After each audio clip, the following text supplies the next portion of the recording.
A continent with more natural resources than anywhere else on Earth. Gold, diamonds, oil, cobalt. And yet, ironically, this is one of the poorest places in the world. So why did Africa end up like this? Africa is the second largest continent on the planet, but it accounts for only 3% of the world's GDP. Most countries still suffer from extreme poverty. As of 2020, more than half of Africa's population lives on less than $2 a day. But calling it a poor continent is far too simple. Because this poverty is not just an economic issue, it is the result of a structural history. Ironically, Africa is the most resource-rich continent on Earth. Nigeria has oil, Congo holds rare minerals, and South Africa is full of gold and diamonds. But these resources never enriched the lives of Africans. Instead, they fueled wars, corruption, and foreign exploitation. As a result, resources did not bring wealth. They became a curse that locked in poverty. So where did this tragic structure begin? How did a land once called the cradle of humankind become a symbol of poverty? The answer begins with the wounds of the colonial era. In 1884, in Berlin, Germany, around a map of the vast African continent, diplomats from Britain, France, Germany, and Portugal gathered. What they held in their hands was not a gun or a sword, but a single pen. And with one stroke of that pen, Africa's fate was divided. This was the Berlin Conference. European powers divided Africa as if they were cutting a cake. They had no interest in Africa's real ethnic groups, languages, cultures, or histories. A single straight line on a map sliced apart hundreds of communities, and rival groups were forced into the same country. These artificial borders became seeds of endless conflict, and many of today's civil wars trace back to those lines. Europe treated Africa as a warehouse of resources, minerals, timber, cocoa, cotton, oil, all extracted through the suffering of local people. In the Belgian Congo, the cruelty was beyond imagination. King Leopold II ruled through terror, killing millions of Congolese and cutting off hands to enforce rubber quotas. The death toll is estimated to be more than 10 million. The colonial economy was designed solely to send wealth to Europe.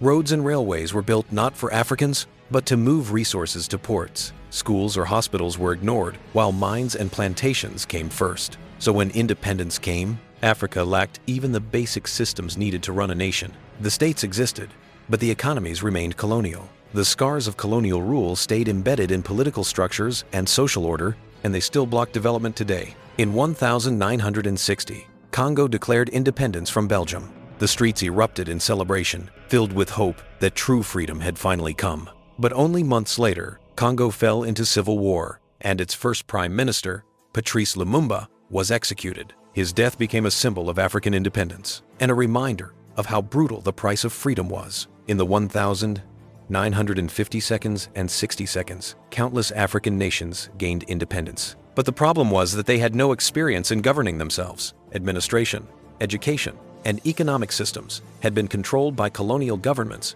and when they left, they took everything with them. What remained was an empty shell of a state. That vacuum was filled not by democracy, but by power struggles and military coups. Governments were seized by force, and national resources were used not for the people, but to maintain regimes. The artificial borders created during colonial rule forced rival groups into the same nations. After independence, many of them turned against each other in civil wars. Foreign powers exploited this chaos. During the Cold War, the United States and the Soviet Union turned Africa into a battleground for their ideological conflict. Civil wars escalated into international proxy wars, and millions of lives were lost. Many leaders began as heroes of liberation, but power often corrupted them into authoritarian rulers. Resource revenues were diverted into personal luxury, while citizens remained hungry. Nigeria, Angola, Zimbabwe. In many places, corruption became the system itself. This is another reason Africa remains trapped in poverty. Political failure eventually led to economic collapse. Resources were still abundant, but they were controlled by corrupt elites and multinational corporations. If the ground is filled with gold, shouldn't people become rich? But Africa was different. The more oil was discovered, the more wars erupted. The more diamonds there were, the more people died. The resource-rich countries became even poorer. This unbelievable curse has a name, the resource curse. Many African countries hold oil, gold, diamonds, cobalt, and lithium, resources the world desperately wants. But these resources became tools of power, not national wealth. When a government earns money from resources, it doesn't need taxes. With no need for citizens' taxes, it also feels no responsibility to those citizens. So governments rely entirely on resource exports. Industries never diversify. And when the price of one commodity drops, the entire nation collapses. This is the trap of a single resource economy. Nigeria is one of the world's top oil producers. Yet more than half its population still lives on less than $2 a day. Oil profits flow to the government and a small elite, while ordinary people receive almost nothing. Oil spills, corruption, armed militias. The black gold brought not prosperity, but conflict, pollution, and poverty. And the problem doesn't stop there. Major Western oil companies partnered with local dictators to take resources at low prices. Profits left the continent, leaving behind only debt and environmental destruction. Africa's resources became the engine of a modern colonial economy. But poverty is not only about resources. To build an economy, you need people, education, and technology. Yet Africa lacked all of these foundations. Children who must fetch water instead of going to school, families who rely on market herbs instead of hospitals. For many, survival itself is the task of each day. Africa's poverty does not exist because people are incapable, but because the system that provides opportunity has collapsed. Poverty is not an individual failure. It is a legacy passed down by structures. In many African countries, half the children who enter primary school never reach middle school. For girls especially, poverty, child marriage, and labor often end their education early. Even where schools exist, books are scarce. One teacher may teach hundreds of students, and many regions lack electricity or internet.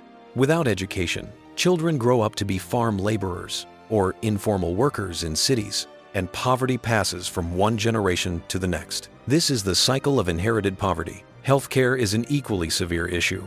Diseases like malaria, HIV, and tuberculosis still claim countless lives. Illnesses that are easily prevented in developed countries remain major causes of death here. Medical staff are lacking, medicines are expensive, and hospitals are far away and difficult to reach. Disease destroys families, their labor, their income, and their future. For an economy to grow, basic infrastructure is essential, but Africa's roads, electricity, and communication systems remain deeply inadequate. Without roads, farm goods never reach markets. Without electricity, factories cannot run. Without internet, most regions remain isolated from the world. Education, industry, and technology cannot grow. On land with no foundations, poverty is a structural problem. Without education, healthcare, or infrastructure, people cannot advance, and societies cannot build a future. What Africa needs is a system that allows people to stand on their own. But even in hardship, there is hope.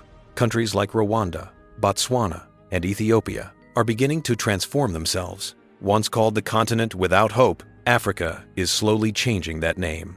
Africa rising. Now, the continent of poverty prepares to surprise the world. Click 7s. In 1994, Rwanda suffered one of the worst genocides in history. But from those ruins, it rose again. The government rooted out corruption and invested in IT and education. Today, the capital, Kigali, is called the Silicon Valley of Africa, a clean, innovative city.